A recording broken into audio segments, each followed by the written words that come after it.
Sampurasun, dulur-dulur anu di lemur, baraya anu di kota, wargi-wargi anu di bumi, condok kana waktu, ninggang kana mangsa.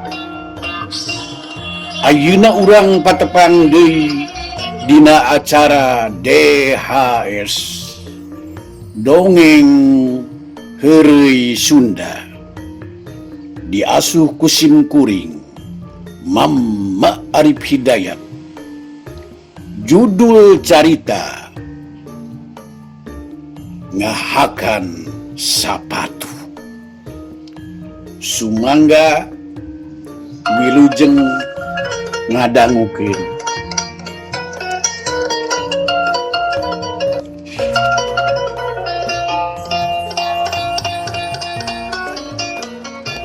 Harita teh si Janoon masih aya di jalan Braga.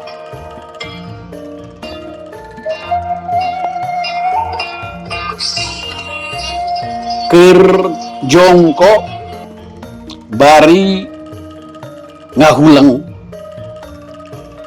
ngerasa handeuil pedah tadina geus atoh mangih anu ngaguruntul hideung. Sugan teh coklat barang dicokot si horeng tai koto. Sanggeus kitu mah si Danoon teh cengkat nangtung arek neruskeun perjalananana. Aduh, rek neruskeun leumpang. Ku ayana kajadian kitu si Janoon introspeksi diri. Aduh, udah kerennya. Jeung ngamotivasi diri,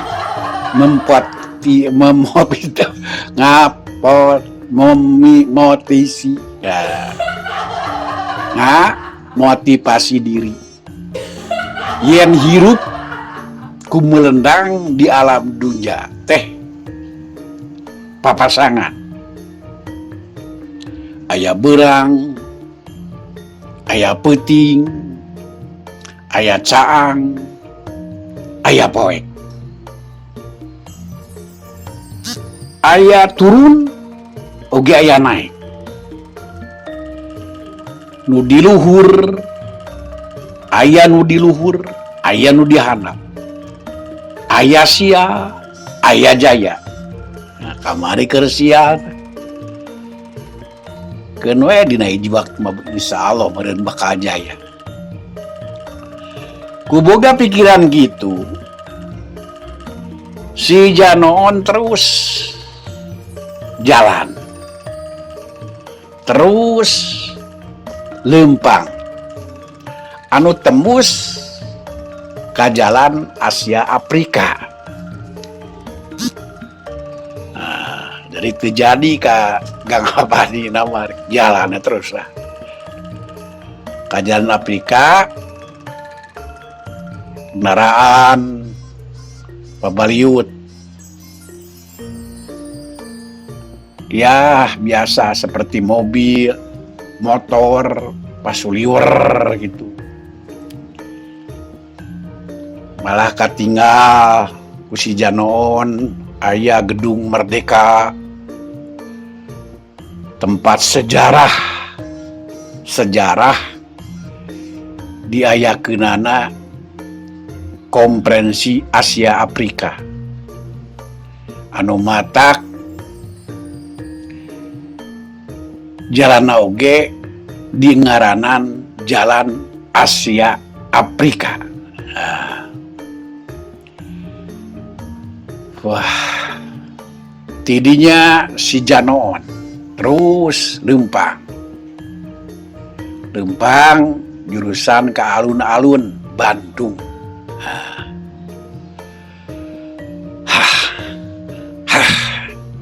Barang nepi ka alun-alun Bandung.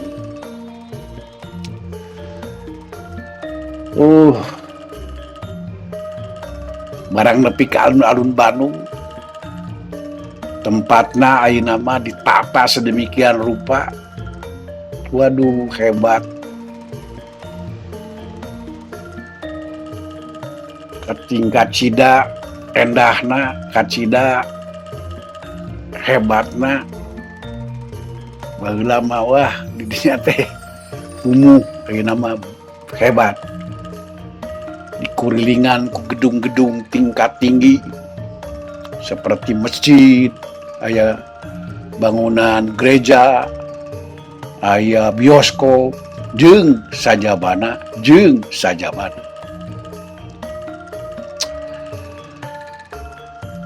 Harita si Janoon diuk geus tepi ya.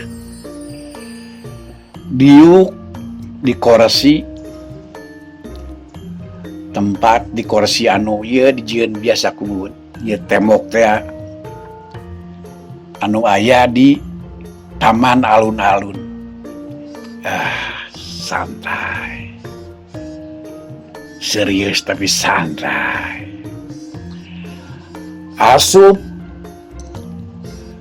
di alun-alun teh meluak lieu we ningali pemandangan, ningali jalma anu lara liwat leumpang, malah katingali ku si Janoon aya di dieu ye aya anu ngaliwat nyaeta tukang soal sapatu. Tah, di dieu kuncina. Aya tukang soal sapatu ngaliwat.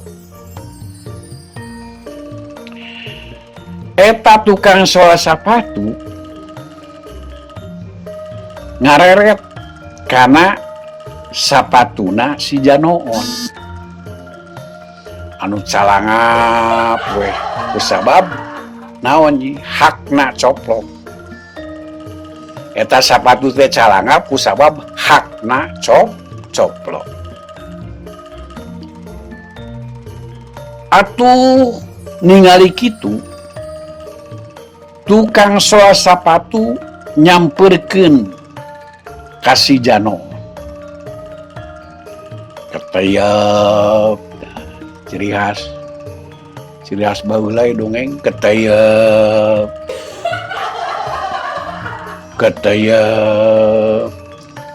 tukang soal sapatu nyamperkeun ka si Janoon.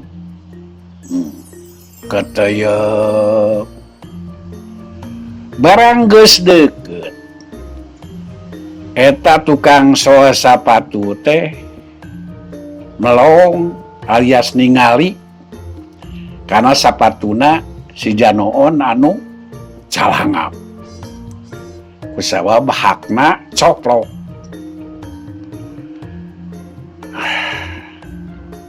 Atuh gancang tukang soal sapatu teh ngomong kieu, punten pak,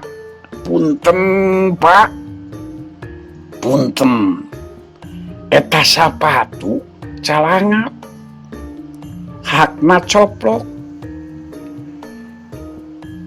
bade dihakan moal sapatuna.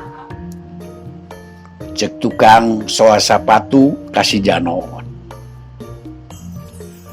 ngadenge omongan kitu, ngadenge omongan ti tukang soal sapatu kitu,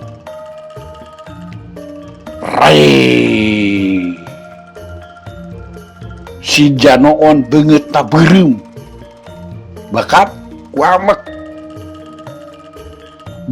ku amek bari ngajawab kieu,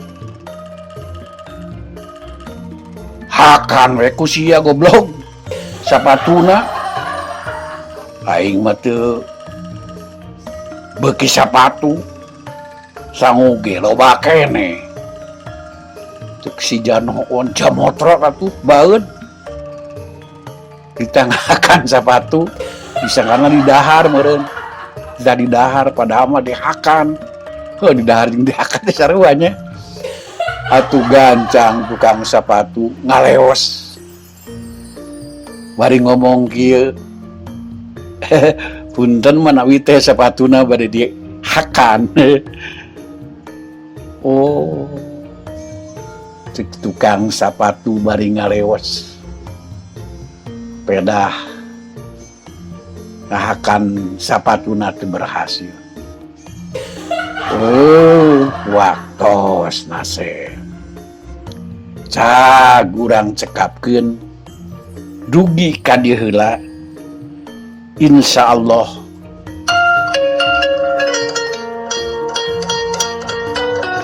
engke urang lajengkeun deui dina judul anu beda. Ulah hilap, like, komen, share,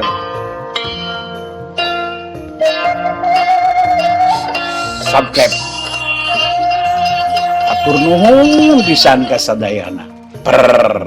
Mios.